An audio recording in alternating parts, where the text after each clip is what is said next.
অবস্থায় তিনি কোনো দেবতা নন, মৃত্যুর পর তিনি দেবতা হলেন। তারা নিজেরাই তাকে দেবতা বানিয়ে দিল। জিজ্ঞেস করলাম, এটা কে? উনি কি দেবতা? উনি কবে দেবতা হলেন? মুহূর্তেই তারা কণ্ঠস্বর উঁচু করে বলে, যথেষ্ট হয়েছে, আর কোনো প্রশ্ন নয়।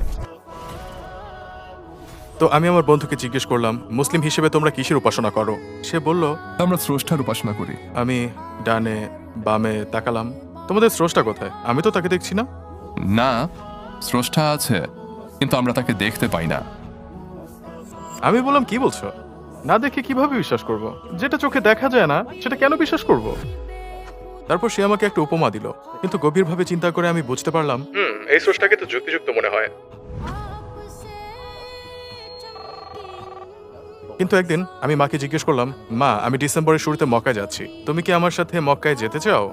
হ্যাঁ, অবশ্যই আমি যেতে চাই। মা, কিন্তু মক্কায় তো অমুসলিমরা ঢুকতে পারে না।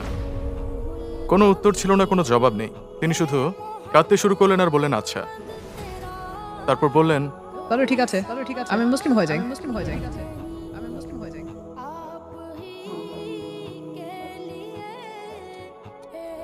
আসসালামু আলাইকুম ভাই ফেরদৌস ওং, টুয়ার্ডস ইটার্নিটিতে আপনাকে স্বাগতম। আমাদের আমন্ত্রণ গ্রহণ করার জন্য অসংখ্য ধন্যবাদ। আমি শুরু করতে চাই ভাই ফেরদৌস ওং কে। আপনি কি সংক্ষেপে আপনার জীবন সম্পর্কে আমাদের বলবেন? আমি একজন চাইনিজ, আমি বৌদ্ধ ধর্মের অনুসারী ছিলাম, আর আমি মালয়েশিয়া কুয়ালালামপুরের কেপং নামের একটি জায়গায় বেড়ে উঠেছি, যেখানে প্রায় প্রতিটা রাস্তা একটা করে গ্যাংস্টারের দল পুরো এলাকা নিজেদের নিয়ন্ত্রণে রাখে, এবং একটা নির্দিষ্ট সময় পর্যন্ত আমি কুয়ালালামপুর রাজ্য দলের হয়েও খেলেছি। আমি মালয়েশিয়া জাতীয় যুব দলের হয়ে অনূর্ধ্ব 17, অনূর্ধ্ব 21 বিভাগে খেলতাম। আমি একজন বৌদ্ধ হিসেবে বড় হয়েছি এবং আলহামদুলিল্লাহ আমি 22 বছর বয়সে ইসলাম ধর্ম গ্রহণ করি। আলহামদুলিল্লাহ। তাহলে বিশ্বাসের দিক থেকে আপনার জীবন কেমন ছিল? আপনি কিসে বিশ্বাস করতেন? মুসলিম হওয়ার আগে আমি বৌদ্ধ ছিলাম, আমি বৌদ্ধ ধর্মে বিশ্বাস করতাম, কিন্তু এটাও সত্য যে আমি কখনোই বৌদ্ধ ধর্মগ্রন্থ পড়িনি। আর আমার মনে হয় বেশিরভাগ চাইনিজ বৌদ্ধই কখনো তাদের ধর্মগ্রন্থ আসলে পড়েই না, কারণ আমাদের সেগুলোর সাথে পরিচয় করিয়ে দেওয়া হয় না।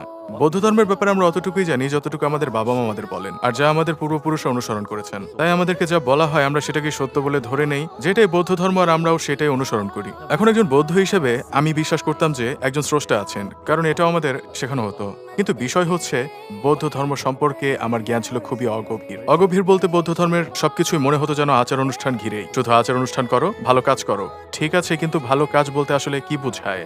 স্বতন্ত্রভাবে আমি স্রষ্টায় বিশ্বাস করি, কিন্তু মুসলিম হবার পর আমি বুঝতে পারলাম বৌদ্ধ ধর্মে আসলে স্রষ্টার ধারণা নেই। তারা একই সাথে বুদ্ধিজম, তাওয়িজম, কনফুসিয়ানিজম এছাড়াও চীনা লোকজ ধর্ম অনুসরণ করে, আবার পূর্বপুরুষদের পূজা সহ আরো অনেক কিছু করে। তাই আমি বিশ্বাস করি একজন চাইনিজ, একজন